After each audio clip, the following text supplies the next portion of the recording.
What the fuck is going on in the world? Well, Kanye West is back on Twitter. Joe Rogan wants Kanye West on his show, and Spider-Man Into the Spider-Verse has been released and is sitting pretty atop the box office, but might not be doing as well as you think. All that and more on today's Johnny Massacre show.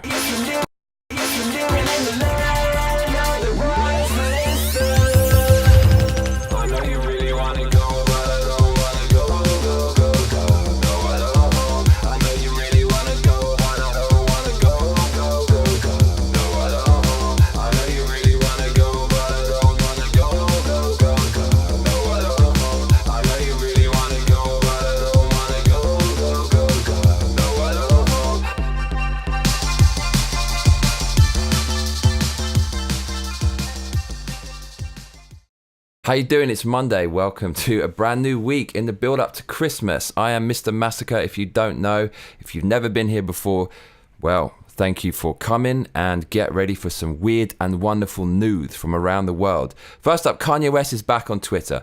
Now, Kanye West hits Twitter like a madman, does a tweet storm, and then fucks off and disappears.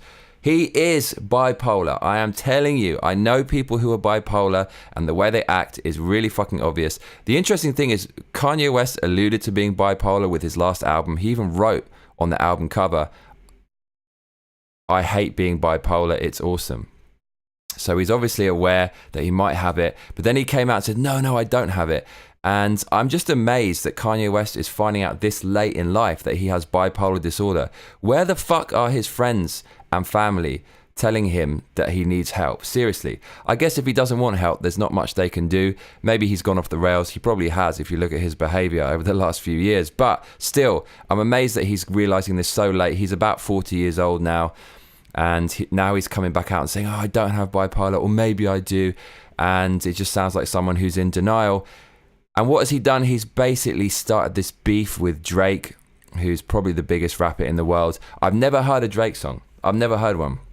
When people were telling me that Drake was good, I listened to a freestyle he did on Tim Westwood, who's the main hip-hop DJ in the UK, who speaks like a total twat, but he is quite well respected. And his freestyle was so fucking bad, he kept forgetting his lines and going, oh, wait. And after that, I thought, fuck Drake. This guy isn't fit to lick Tupac or Biggie Smalls' boots, so I've got no interest in him whatsoever. And regardless, though, he is major. He's probably broken all the streaming records or set all the streaming records. He's got to be the biggest artist of the last 10 years, I guess, if you look at the streaming and sales data. And of course, if you have these two alpha males in the music industry, there is potential that they may clash. And so apparently Drake did some sneak disses to Kanye West in various songs, collaborating with people quite close to Kanye West, which really pissed him off. And then apparently Drake called him up and threatened him. And so it's all kicking off on Twitter. If you haven't seen this, let's just go through some of Kanye's tweets. And I'm just basically looking at this mainly to kind of show you how mentally ill Kanye West is, because a lot of people don't cover this angle. They just dismiss him and say, oh, he's crazy or whatever. But I'm actually going to give you a little bit of analysis of his mental illness. So, okay, Kanye West, he retweeted, look how beautiful are these leopards. And then after that, he goes straight into attacking Ariana Grande. He says, I know Ariana said this to be cool and didn't mean no harm, but I don't like even slightest level of slight commentary from someone I know loves and respects me.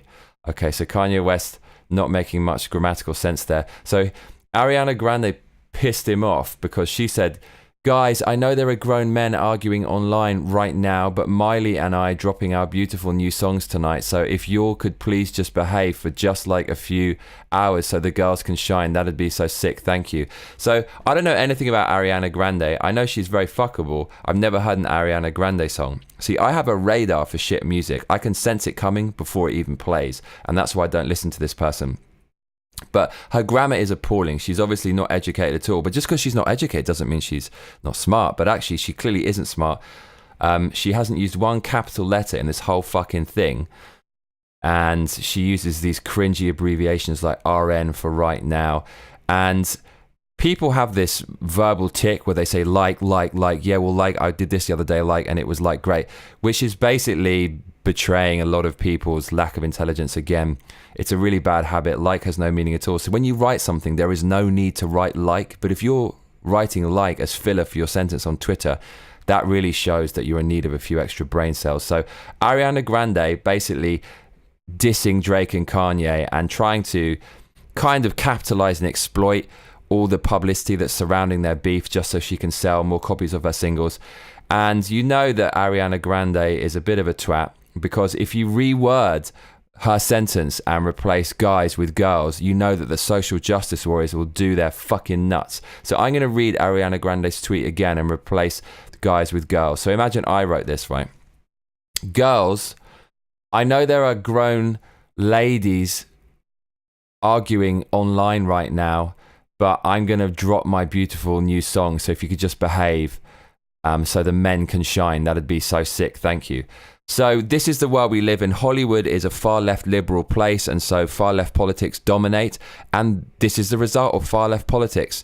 Women are given a free pass to talk shit on men, but as soon as men, or specifically white males, say anything about any women or any minority, those people are supposed to be beyond criticism, and the left treats them like babies, like idiots that can't take any criticism. That's the world we live in, and Ariana Grande proves that. So anyways, Kanye West is rightly calling her out. She's trying to exploit him and his beef with Drake that he's clearly not enjoying so she can sell albums, and at the same time she's dissing him. I mean, Ariana, fuck off. Okay, now here comes the tweet storm. Ye says, people will no longer take mental health for a joke. So he's obsessed with mental health. He clearly has mental issues. He goes on, Drake verbally attacked Kid Cudi, however you pronounce his fucking stupidly spelled name, when he was in the hospital and went at me after TMZ, referring to an interview he did with TMZ, because I decided to release albums in June. Is snowballed, and he refused to meet with me but texted my mother-in-law and did sneak disses on people's records that I consider family. Kanye's grammar isn't really that good either, or punctuation for someone who's supposed to be a wordsmith, but there you go. So Drake apparently is being a bit of a rat, sneak dissing, but he's too pussy to say it directly. And yeah, calling up people behind his back and stuff. Kanye goes on, no one, he says, would ever choose to end up in a mental hospital and diagnosed with a mental disorder, but God chose me to publicly go through this journey, and it is beautiful. So he said he's not bipolar, but now he's saying he has a mental... What are you, Kanye West? So people with bipolar, they flip between different moods like a light switch, and Kanye West, sometimes he's irritable and angry when he's manic or hypermanic, and so therefore he's going to say, there's nothing wrong with me, leave me alone, fuck off everyone, and then get into loads of trouble, and then he'll kind of backpedal and say, I'm sorry. This is typical of someone with bipolar disorder. Anyways, let's keep going. He says, I am able to experience firsthand how people who have mental health issues get written off by society. Don't listen to him because he's crazy. He's washed because he's crazy, etc. That's fair enough. Let's be honest, right? A lot of the people we've loved the most are mentally ill. I mean, take your pick of stars who've died. Remember Amy Winehouse and all that? Michael Jackson? All these people, Mariah Carey, she has bipolar, and a lot of these people ended up dead in the casket because they self-medicate by taking drugs. And so what Kanye West is saying is right. These people are lauded and praised when they're in their ascendancy and when they're manic and all attractive and charming. But then when people know they've got a mental illness, there's a stigma attached to it, and it just becomes an easy stick to beat them with when you want to tear them down again. So I think Kanye West has a good point there. The tweet storm continues. He says, I don't blame people for not knowing how to handle this. That said, we as a society will learn together. That's very positive. So he's obviously had some therapy, and that's basically coming from his therapist, that kind of thinking. He continues, it reminds me of when I said, stop hip-hop homophobia. It used to be okay for rappers to bash gay people. Just listen to certain rap records from the 90s and early 2000s. And also the 2018s. This year, Eminem's recent album, Kamikaze, he uses the word faggot and so on when he dissed Tyler, the Creator. Speaking of which, Tyler, the Creator has been retweeted down here by Kanye West. But Tyler, the Creator's music is fucking unlistenable, so I'm not even going to read what he said. Kanye goes on, it's like when you see a TV show from the 60s and it's super racist and sexist. So he's basically saying mental illness, there's still a stigma. We need to kind of come out into the open a bit more about it. I disagree. I think you're never going to live in some weird utopian society where everyone's nice to each other and everyone's happy. That's the weird far left liberal agenda. They're going towards this weird socialism. Socialism on paper is great. Everyone's happy. Everyone has the same stuff. But in reality, it is fucking awful. And so my point is, you're never going to create this society, this modern kind of mentally evolved society where everyone's nice to each other, everyone's respectful of each other. There will always be a hierarchy of people. There'll always be the dominant people, and a portion of them will be the bullies, and then you have the victims and the losers. I choose to be in the former. However, a lot of people end up in the latter for whatever reason, usually because of their own choice in the end, because you choose to live that life, in my opinion.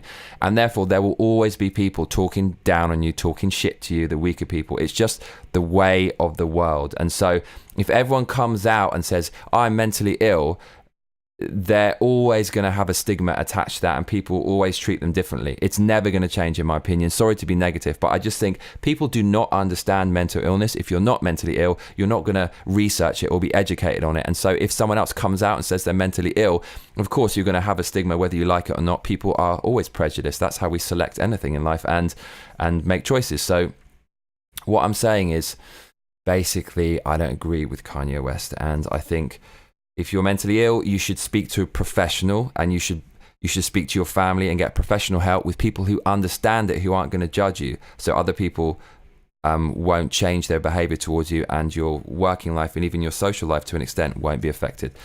Kanye West continues. Drake and Trav both love Ye more than anyone, and I love those guys back. We love everyone. So then Kanye West, after attacking Drake, is now saying Drake loves him. It's a little bit weird. Trav is I don't know who the fuck that is, but he's basically got drawn into this beef with Kanye. Next one, he says, we love, then the paradigm is shifting. It's almost like he's on some kind of ecclesiastical rant. It's like some preacher in a church in a predominantly black area with the black soul singers, and the preacher's up there and he says this and he says that and praise the Lord and this and that and the other, and it's just kind of soundbite after soundbite that he's creating in the spur of the moment, being spontaneous. And that's kind of what Kanye is doing here with his tweeting. He's preaching. He's like a preacher, and it's a bit poetic and it's all creative, but there isn't that much substance to it, let's be honest. The paradigm is shifting, he says. We as a society are taking control of our consciousness and raising it together. Then he retweeted someone. Then he said, people trying to handle you when they think you have a mental problem. I've been trying to do a serious interview speaking on mental health, but it seems as though all members of press are afraid to speak to someone who has been diagnosed but is still everyone's favorite superhero. Again, people with bipolar disorder have delusions of grandeur. They think they're Superman. They think they're invincible. That is bipolar 101, and Kanye West always talking about Superman. There you go.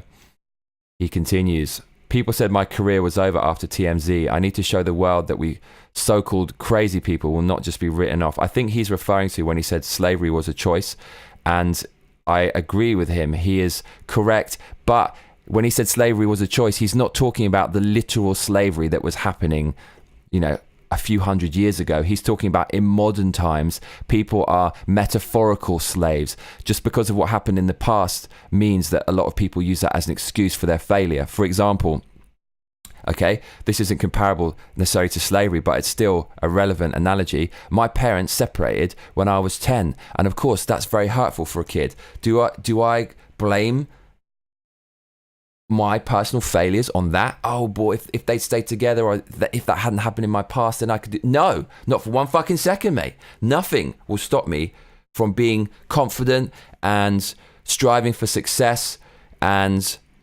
taking individual responsibility. That is the meaning and key of life, in my opinion. And that's basically what Kanye is saying, that you shouldn't be making excuses for what happened in the past, regardless of how awful it is. Okay, I'm in Japan. They dropped a fucking bomb on Japan. They dropped 2 nuclear bombs. They could just be whining forever and just say, oh, they fucked us up, and use that as an excuse. But no, they got their heads down and they worked hard, and then they became one of the biggest economies in the world. It doesn't matter how hard you've had it. If you have that mentality of blaming other people for your failure, then you are not in control of your own happiness. That is what Kanye West was saying when he said slavery is a choice. It's basically, he's saying people play the victim too much, and they don't have to, because especially in America, you live in the freest society in the world where anyone can make it. So yes, Kanye West said he wants to talk about it, but no one's going to speak to him about it. And there's plenty more, as you can see. and he's making up with people. He said he met with someone and it's all love, blah, blah, blah. So anyways, he wants this interview. Who's going to interview him? Well, the man like Joe Rogan, arguably, he must be one of the most popular, if not the most popular podcasters in the world, who's great because he's not a liberal left-wing lunatic. He's actually an old-school liberal, very much, but the new definition of liberal means you're a kind of hateful bully who tells people what to do. And is probably kind of fat and has dyed hair. But anyways, Joe Rogan, who kind of sits in the middle of the political spectrum, has offered to have Kanye West on his show. And I'd pay to see this. I think it would be quite awkward because Kanye West psychobabbles. He just talks randomly. His thoughts come too quickly when he's manic, and he gets manic when he's on a stage or in public. You can see he just loses all his inhibitions. And Joe Rogan's guests are usually pretty fucking intelligent and articulate. So he'd have to keep Kanye on track, but I think it could be an interesting one because Kanye was caught by the liberal media reading Jordan B. Peterson, who's a darling of the conservative world right now because he's so popular. The clinical psychologist who is famous for not using gender pronouns in his university and for his recent book called 12 Rules for Life. And if Kanye's reading him, he's definitely interested in Joe Rogan because all these people are part of the intellectual dark web, and you will be recommended their videos if you watch one of them. So I think Kanye West probably knows a bit about Joe Rogan, and I really hope Kanye West goes on Joe Rogan. That would be fucking awesome. So Joe Rogan is down to have a conversation about mental health with Kanye West, according to hotnewhiphop.com.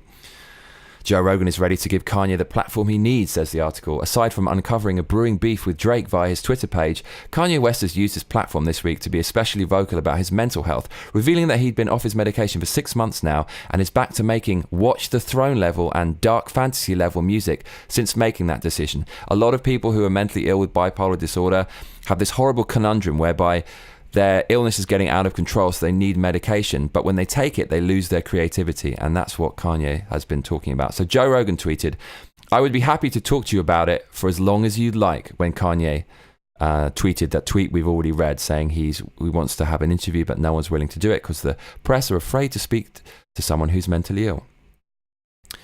So I really, really hope this happens. I would love to see Kanye West on Joe Rogan, and I think Joe Rogan would give him a fair platform and not judge him and try to frame him. So that would be very interesting indeed. So in other news, the Spider-Man Into the Spider-Verse movie has come out. Now, I'm not really interested in this because I don't like the art style, but I've read online that it's doing amazingly well. Is it really though? That's the question. It is atop the box office in the US. But let's have a look at the statistics for Spider-Man, and you tell me if it's doing well or not. So if we Google Spider-Man, Spider-Verse, definitely all this shit's going to come up saying how it's absolutely smashing it. So yeah, lots of articles about how it's doing very well. Spider-Man Into the Spider-Verse, big, says IndieWire. Time Magazine, animated Spider-Man Into the Spider-Verse swings to the top of the box office in a buoyant ascendancy. Spider-Verse webs up the #1 spot and sets December opening record. It's like, wow, opening record, oh my god. But apparently this is just the opening record in December for an animated film. So if you have to make all these stipulations to make it look successful, then perhaps it's not that successful. So let's look at some numbers, shall we? Some cold, hard numbers. Check this out on Box Office Mojo. Spider-Man Into the Spider-Verse, opening weekend, $35 million it's made. Let's have a look at some other comparable movies. Lego Batman. So what do you think would make more money? Lego Batman or Spider-Man? What should make more money on paper? Because correct me if I'm wrong, but Spider-Man is Marvel's #1 most popular hero. Name me a more popular hero than Spider-Man. And don't say Captain America, because he just isn't. Batman arguably could be more popular than Spider-Man, but they're kind of same level, right? Answers in the comments below. Anyways, Lego and Batman is a bit of a juggernaut because kids love Lego and big kids can enjoy it too. Plus Batman, that's quite mega. How much did Batman make in its opening weekend? Well, 53 million. Spider-Man 35 million. Batman 53 million. Let's have a look at some other numbers. Venom, which is obviously not an animated movie, in its opening weekend made 80 million, nearly triple what Spider-Man made. Avengers Infinity War made a fucking staggering 257 million in its opening weekend.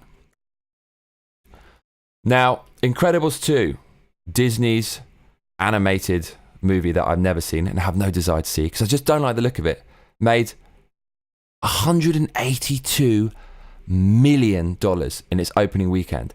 And Spider-Man, Marvel's main character, could only make 35 million. It will be interesting to see how well Spider-Man Into the Spider-Verse continues to do.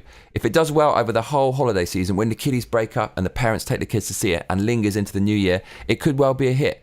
And you will hear about it on the Johnny Massacre show. But I'm predicting that despite this Spider-Man movie hitting the #1 spot this weekend in America, I don't think it's going to do as well as people thought it did. Right. Another movie that came out in the same weekend as Spider-Man is Mortal Engines, a movie I covered on the Johnny Massacre show before, which is based on a book whereby cities are mobile on wheels in a post-apocalyptic future.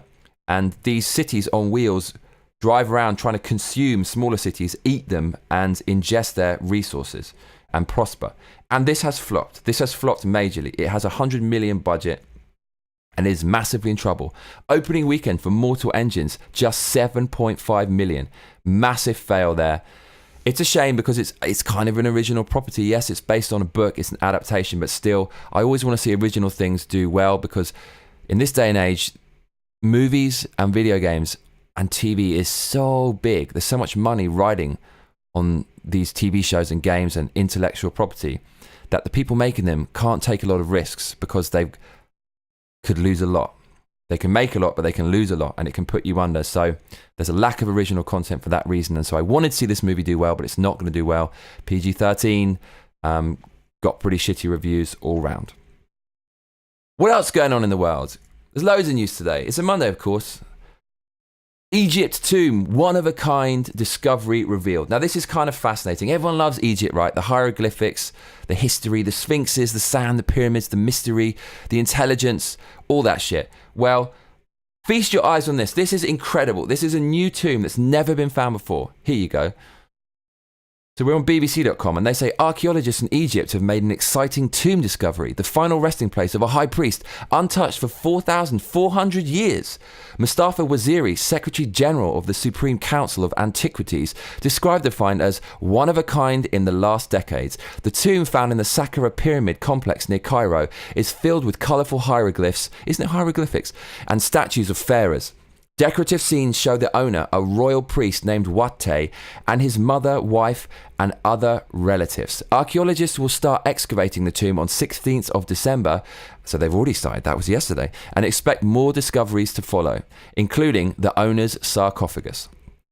So here are members of the press being allowed in. It says journalists were allowed into the newly discovered tomb, which experts have called exceptionally well preserved. Look at that. Amazing. Amazing. 4,400 fucking years old, and it's still in that condition.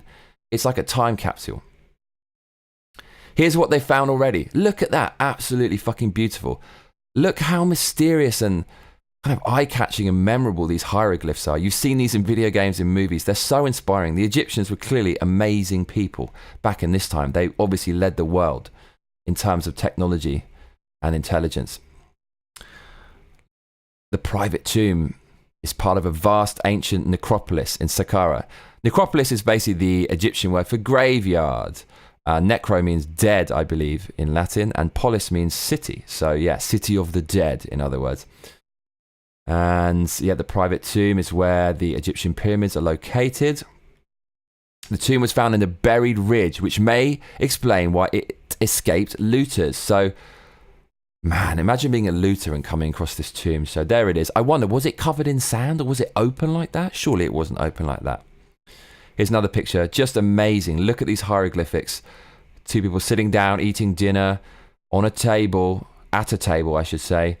Seems like they've got some utensils in there, probably spoons. And it's just amazing. 4,400 years ago, we were kind of doing the same shit. Guys spending time with their birds, eating dinner at the table. Just beautiful. And look at these stone carvings. They fucking hewn that out of the rock. Look at that. They must have been absolute geniuses. More amazing sculptures in the stone there. The ancient Egyptians often carved sculptures into the walls of tombs and temples. Just beautiful. Now here's the geezer in charge of the operation. I don't know why he's wearing this fucking scarf and coat, because the weather in Egypt around now, even at night, is about 22 degrees centigrade. Maybe it's cool under the ground, under the sand in the tombs. Regardless, Mustafa Abdo is the project's chief of excavation. The tomb is 10 meters long, or 33 feet, and 3 meters wide, 9.8 feet, and a little under 3 meters high. So there he is, standing proudly there with his walking stick in the tomb. He's managing this discovery. His name might be in the history books. Priests were important people in ancient Egyptian society, as pleasing the gods was a top priority. More statues there, just beautiful. Look at those hieroglyphs. Look at the color in it. Wonderful. Loving it. I love the juxtaposition of the old hieroglyphs and that form of communication with the smartphone, the new form of communication. Brilliant. Just beautiful. The tomb's colors have survived unusually well for almost 4,400 years, experts said. The artifacts date from the 5th dynasty, which ruled Egypt from around 2500 BC to 2350.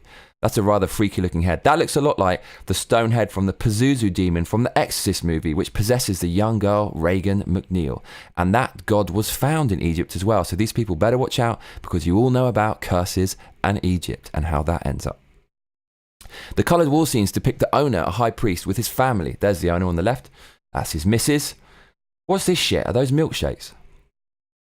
Here's the guy leading the expedition again with his massive nose. He says archaeologists plan to explore the tomb further and should find the priest's coffin soon. Where the fuck is it? I don't understand. It's just this little room, right? You said it's about 3 meters high, 9 meters wide, and 10 meters long. Where the fuck is it then, mate? Where the fuck is it?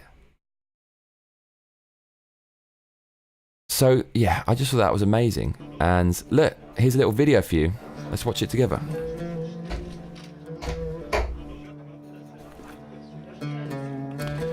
So here are all the journalists in the tomb. One-of-a-kind discovery, people, as I said. The officials say there's a possibility more treasures will be found. We left the last layer of debris. When we took it 2 days ago, we found 5 new sealed shafts. Oh my god. It explains a lot. Why didn't we find any objects for this guy?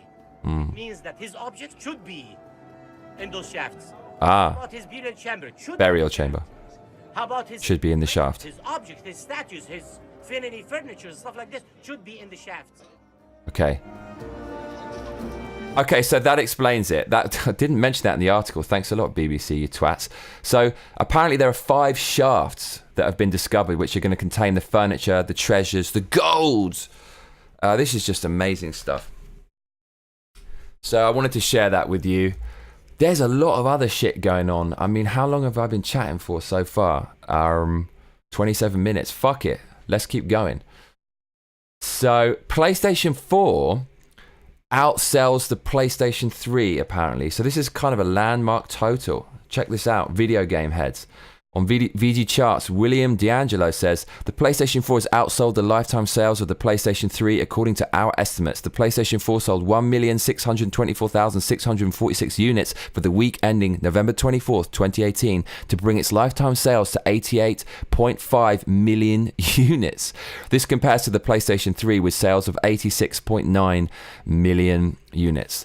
Breaking down the PlayStation 4 sales by region, it has sold 35.56 million units in Europe, 27.18 million units in the US, and 7.24 million units in Japan. The PlayStation 3 sold 34.55 million units in Europe, 26.99 million units in the US, and 10.47 million units in Japan. So that looks like the PlayStation 4 has done worse in Japan than the PlayStation 3. It's done a little better in Europe than the PlayStation 3 did, and a little better in America, hence why it's now broken the sales record. The article continues, breaking down sales in Europe even further. The PlayStation 4 sold 5.9 million units in the UK. That's where I'm from, motherfuckers. Only 5.9 million units in the UK. The UK has a population of about 66 million. So that's like less than 1 in 10 people have a fucking PlayStation 4. I thought it would have been more than that, but there you go. And also 6.13 million units in Germany, so more popular in Germany slightly, and 4.86 million units in France. The best-selling PlayStation 4 game is Grand Theft Auto 5, with 18.8 million units sold to date and climbing. Grand Theft Auto 5 is also the best-selling PlayStation 3 game with 20.31 million units, absolutely smashing it. GTA 5 released on both platforms. Very, very smart indeed. So, I thought that was pretty interesting news if you're into your video games. What else is going on? Well, let's whiz over to Japan, where I live. Want some bling in your snack? Well, Koikeya's new luxury chips feature actual gold leaf. Have a look at this. Gold in the potato chips. Koikeya has a new item in their line of Pride Potato luxury chips, according to Sora News 24, and the special ingredient is golden, quite literally. Japanese snack maker Koikeya's line of luxury Pride Potato chips seems to have been well received by Japanese consumers, and the newest addition to the series sounds particularly glitzy potato chips laced with actual gold leaf. Koikeya collaborated with gold leaf maker Hakuichi, based in Kanazawa City of Ishikawa Prefecture, to create the Koikeya Pride Potato Kanazawa Gold Leaf Salt Chips, using real gold leaf pieces as a glittery snack suitable for the end-of-year festive season. Here's the packet. There's the box. That's kind of what you'd expect from a box containing potato chips containing gold. Pretty fancy in that. That's a fucking good Christmas present for the family. They cost 2,000 fucking yen. That's like $20. I might have to send that to my family. That would be a really fucking good idea. There's other news and shit, but do you know what? That's about enough for today. I'm going to save a little bit for tomorrow. So let's stop talking about the world and start talking about my world, and more specifically, my life.